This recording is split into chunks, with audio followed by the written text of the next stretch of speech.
2002년 사스부터 2009년 신종플루, 2015년 메르스까지 감염병은 더 자주, 더 깊게 우리 삶을 파고들고 있습니다. 전문가들 역시 감염병 위협이 일상화될 거라고 경고합니다. As long as we've been a species, humans, 200,000 years, we've been interacting with wild animals, and some of their viruses have been getting into us. But much more frequently, it seems, in recent decades.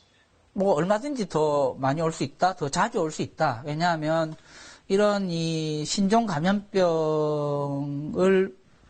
더 많이 발생하고 있는 조건들이 점점 더 많아지고 있다. 국내에선 다소 잠잠해진 코로나19 역시 올가을 제2의 유행 가능성이 제기됩니다. KBS 여론조사에서도 응답자의 65%가 코로나19 유행이 반복될 거라고 답했는데요. 이런 위협에 맞서려면 우리의 보건의료 체계는 어떻게 바뀌어야 할까요? 아직도 사투를 벌이고 있는 의료 현장의 상황과 재유행 대비책을 우한솔, 이슬기 기자가 차례로 짚어봅니다. 언제 그랬냐는 듯 이제는 시민들로 북적이는 대구 서문시장. 하지만 도로 하나를 사이에 둔 병원에선 조용하지만 치열한 전쟁이 아직도 한창입니다. 외부 출입이 엄격히 금지된 코로나19 환자 병동 내부에서 방호복으로 중무장한 의료진들이 한 명 한 명 세심하게 환자를 보살핍니다.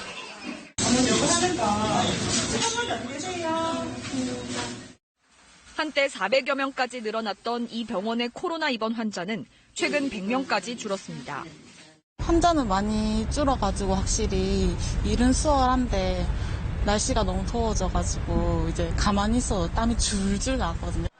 방호복근을 조여매는 의료진의 능숙한 손놀림이 이들이 병마와 싸워온 긴 시간의 흔적을 보여줍니다. 옷 갈아입고 나왔을 때 이제 맞은편이 서문시장이잖아요. 바로 도로 맞은편인데도 그냥 다른 세상처럼 보여서.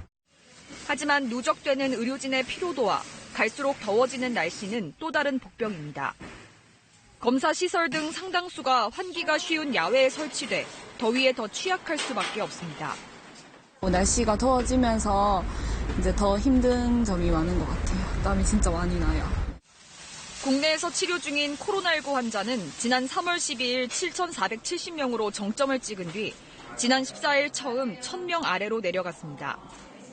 하지만 산발적인 지역사회 감염이 계속되는 등 완전한 종식을 기약하기는 어려운 상황.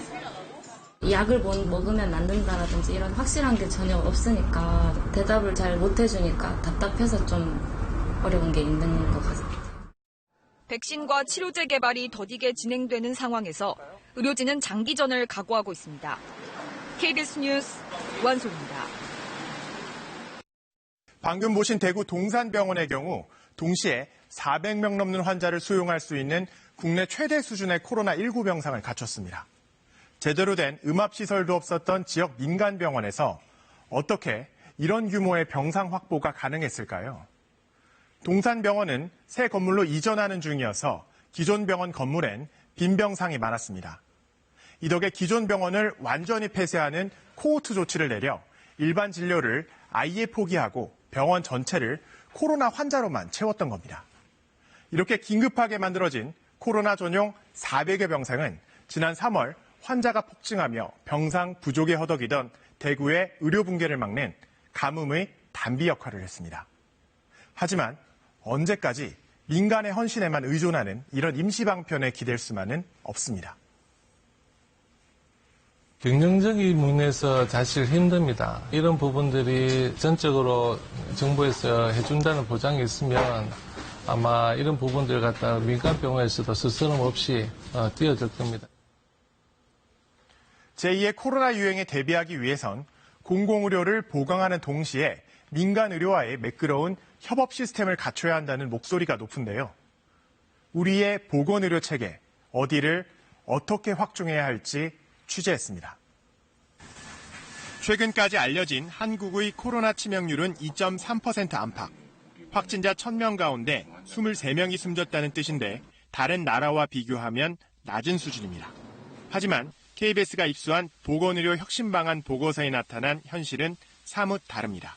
노인이 많아 코로나에 취약한 유럽 국가들보다는 고령화가 아직 덜 진행된 한국의 연령 구조를 보정하면 치명률은 2.3%에서 2.8%까지 올라갑니다. 한국의 치명률이 포르투갈과 독일, 스웨덴보다 높아지는 겁니다. 노인층에서 사망률이 높다는 점을 고려하면 국제 비교를 위해서는 반드시 연령 구조를 보정해야 되고 우리나라가 유럽 국가들에 비해서 그렇게 낮은 수준이 아니라는 겁니다. 환자가 폭증했을 때 효과적으로 환자를 분류하고 의료 자원을 공유하는 시스템이 미비해 치명률을 더 낮추지 못했다는 게 의료계의 지적입니다. 중환자실 갈 사람, 생활치료센터에 갈 사람들을 분류하는 작업, 그다음에 핵심적인 그 기구 시설들을 우리가 미리 확보해 놓는 거, 이런 게 필요했죠. 대구에서만 수백 명의 확진자가 발생했던 지난 2월 26일, 대구 지역 의료진들이 SNS 단체 대화방에 긴급히 모였습니다. 누구보다 진료에 바쁠 의료진이 직접 어디에 언제 환자를 보내야 하는지 일일이 묻고 있는 겁니다.